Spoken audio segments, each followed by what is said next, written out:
What's going on, guys? We're all having a great day today, and today we are back with a brand new Gundam SEED Freedom video. Today we're going to be doing another tier list, but this time it's going to be on every single ship that appears in the film. Before I get into my list, I want to hear from you guys, so head on down to the comment section below. Let me know what your favourite ship was that appeared in Gundam SEED Freedom, and also make sure to go check out my tier list for the mobile suits that appear in the film as well. And also, please do leave a like on this video, subscribe if you're a fan of anime and Japanese gaming content. I want to see plenty more videos like this in the future. Alright, so we're now diving into the tier list. Once again, as per usual, we've got S, A, B, C, and D tier. I've left out F because I don't think there's any F tier ships in here, and we do have a pretty small amount. There's 11 in total that I've taken straight from the SEED Freedom Japanese website. But starting off, we have the Agamemnon class. This is like the most solid ship. There's nothing truly amazing about it. The color scheme is pretty basic, but it's just a decent design. It just kind of serves its purpose really well. There's no amount of like over designing in there. I also don't think it's like under designed in an underwhelming way. It's just honestly like right in the middle, just a solid ship. So I'm gonna go B. There's nothing, like I said, there's nothing inherently super interesting or unique about it, but it just is a generally like good design. You know, that's a solid design that you can tell serves its purpose very well. Next up, we do have the Archangel, the most iconic ship from the Gundam SEED franchise. It's there since the start. You know, our group of protagonists is their ship. It is the white base of the Gundam SEED franchise. Of course, we've got to go S. I think that the Archangel is just great all around. It's got a really good design. It's got like a nice amount of over designing within it, but in a way that really works.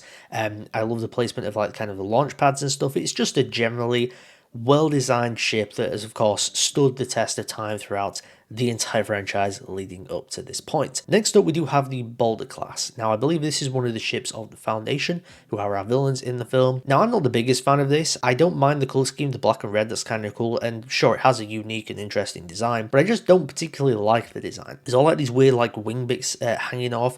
The middle section almost just looks like a missile tube kind of thing.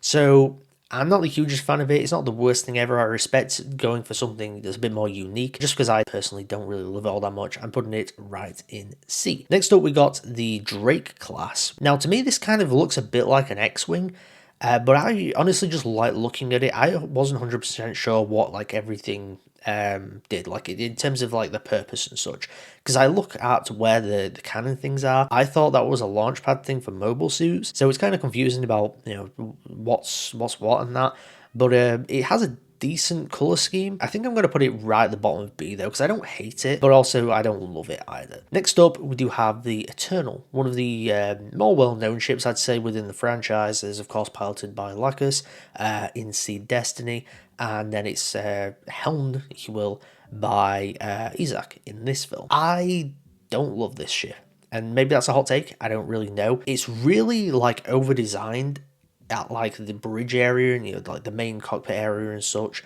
but then you kind of have this long stretch of nothing. So, you know, in my opinion, if you're going to over-design something, commit to it. Make the whole thing over-designed.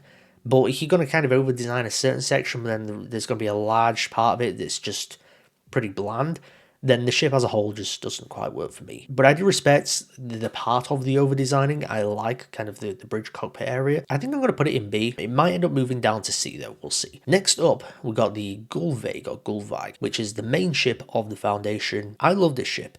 It, you know, from the outside, I think it's solidly designed. I like the just kind of plain black color scheme to it. I think it really works. But what really sells me on this ship is the interior, which you can't see here, but basically it's set up like a palace. It's very royal-esque, and I love the design inside. Very, very unique. I'm actually going to put this in S, but I'm going to put it behind the Archangel because, of course, it's not quite as iconic as the Archangel, so I can't quite put it right at the top. But in terms of new ships, I really like it. It's probably got one of my favourite interiors I've seen in a ship in Gundam, period. I think it's really, really cool. Next up, we do have the Kusanagi. I actually really like this one. I love the colour scheme. The kind of lighter grey blue. I think it's got like hints of orange in it as well.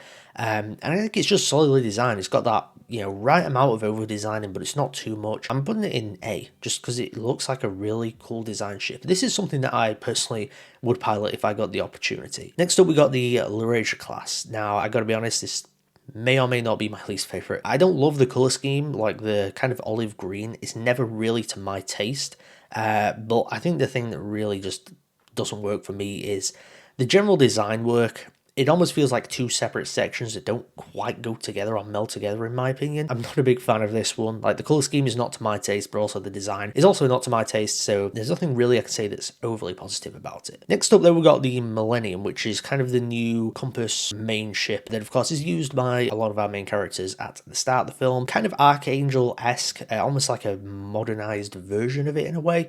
And I do like some of the design work on it. I do think it is a pretty cool looking one. My problem is the kind of launch pad. For one, why put it out on top? It just kind of seems like you're almost leaving yourself open for the mobile suits to be shot before they've launched. Now, I get that they kind of do this in space for them to go down into the ground battle. It works there, but I guess in the context of any other circumstance, it doesn't quite work. And also, I just think it seems a bit too compact to me. It almost feels like there's not like enough breathing room everywhere, especially with the launch pads. I just felt like there wasn't like a whole lot of room for the mobile suits to launch off of. But like I said, I think it's a solidly designed ship. I just think there are questions around how viable it may be able to be used in battle properly. So I think I'm going to put it like right at the top of B, because there's a lot of design elements I love about it, but there's also some that I don't quite love. Next up though, we got the Nazca class. Now this heavily reminds me of something out of Star Wars. Like, it's something I would see in a Star Wars or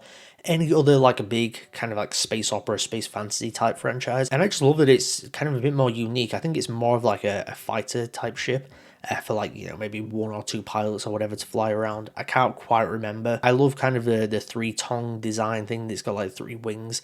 That to me is just cool. I love the colour scheme as well. That blue just definitely works for me. I'm putting it like solidly in A, and I think I'm going to put it at the top of A. And last but maybe certainly least, we have the Nelson class. Again, much like with the, I think it was the Laurasia class, I'm just not a huge fan of this one. The colour scheme is pretty bland. The design is, to me, pretty boring. I really don't like the front. It's almost got like this like flat thing underneath it. I don't know. I just don't love this one. I don't know where to put it in D. I think I'd maybe just put it at the top, because there's elements to it that I like just a tad bit more than the Laurasia class, but again, I still don't particularly love it. B is pretty stats, and I feel like there should be something in C. I'm going to have to put the Eternal C, and I'm sorry. I know like it's a relatively iconic ship in terms of the SEED franchise, but I just do not love it. I just don't love the design.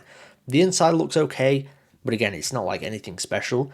I just really don't like how inconsistent it is, with some parts of it being so plainly designed and just under-designed in a way, and then some parts being over-designed. It's just almost a concoction of things that don't necessarily mesh together, if that makes sense. I do like the colour though. I think the red's pretty good. So there we have it. That is my ship tier list for Gundam SEED Freedom. Before I get out of here, please do leave a like on this video. Also subscribe if you are a fan of anime and Japanese gaming content and want to see plenty more videos like this in the future. And like I said earlier, head on down to the comment section below. Let me know some of your favourite ships that appear in this film. And also stay tuned, because I'm going to have a video talking about what could be next for the SEED franchise. I know SEED Freedom is launching in America later this week. I believe this weekend, might even be start of next week. I'm not 100% sure, but around that time, I want to do a video talking about what I would like to see next in the franchise, what could potentially be next, and almost my pitch for it. But as always, thank you so much for tuning into mchat today. I'll see you guys next time.